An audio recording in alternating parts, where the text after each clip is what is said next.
Well, Rina Shah is a political strategist and she joins us live from Washington. Rina, welcome to the program. A lot to discuss. Just first of all, the NRA and other US gun activists, they've been pushing back at Donald Trump and also other US officials over the Minneapolis shooting. How much pressure is on Trump right now by US citizens and groups such as the NRA that would usually not criticize him?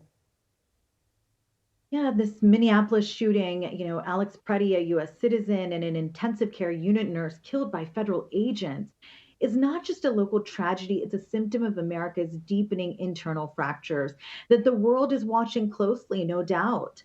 When aggressive immigration enforcement collides with resistant states, you get high risk community raids instead of safe handoffs.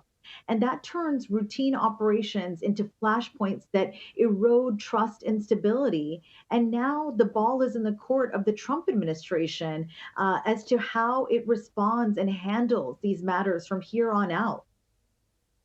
And how do you think the Trump administration will respond to the killing of a second US citizen in Minneapolis? We heard the Democratic governor of Minnesota, Tim Walz, saying that this is more than just immigration raids. America is at an inflection point. How does Trump react at this point? Well, this killing is quite different than the other one in that Alex Pretti was licensed to carry a weapon and he complied fully. He was disarmed even by federal agents. He was confronted by them after he helped a woman up off the ground, and he was still shot dead. And multiple video accounts show that he was not a threat as federal agents and Christy Noam, as well as Mr. Bovino, said in the aftermath of his killing. Look, I think pro Second Amendment advocates worldwide and here at home, especially, this killing of Alex Pretti should have you aghast. If these folks are serious about the right to bear arms, which is in our US Constitution, then they can't ignore when a lawful carrier follows protocol and gets executed anyway. That is what is most different about this case here. This is not just about politics, it's about basic truth and accountability. And your Second Amendment, as you mentioned, and the fact that we see the NRA and another US gun activists criticizing Trump on this. And what about credibility for citizens right now? You mentioned the Homeland Security Secretary, Christy Noem, claiming that Alex Pretti, that he had a gun, a video, possibly. There's an investigation happening right now, but many people say that this wasn't a gun. This was that he had dropped it, he had handed it over, and that he had a phone in his hand.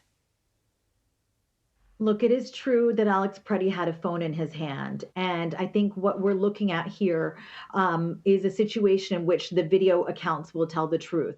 There is another under the radar issue which should raise alarms and is kind of why we saw this situation unfold, this horrible tragedy. It's that many of these ICE agents were rushed through with truncated training, which was cut from something like 20 weeks to just 47 days amid the massive hiring surge under this administration. Some of these agents were not fully vetted. They were pushed out faster for the deportation push. That shortcut, what it does is it shortcuts judgment in life or death moments, and it really risks fragile decision making under pressure, and also contributes to this excessive force we're seeing instead of precise enforcement. But there's also another cross-party signal the world should take note of here is that Vermont's Republican governor, again of the same party as Donald Trump, he's a leader who's backed Trump before. He called yesterday for the administration to pause these ICE operations, to hit the reset button, and to de-escalate after two Minnesotans, two American citizens, were killed. So when Republicans in blue-leaning states say enough, it shows this unease crosses party lines, and it's policy that's creating predictable chaos. Rina, thank you very much indeed for speaking to us today. Rina Shah, political advisor and commentator, live there from Washington. Thank you. Really appreciate it.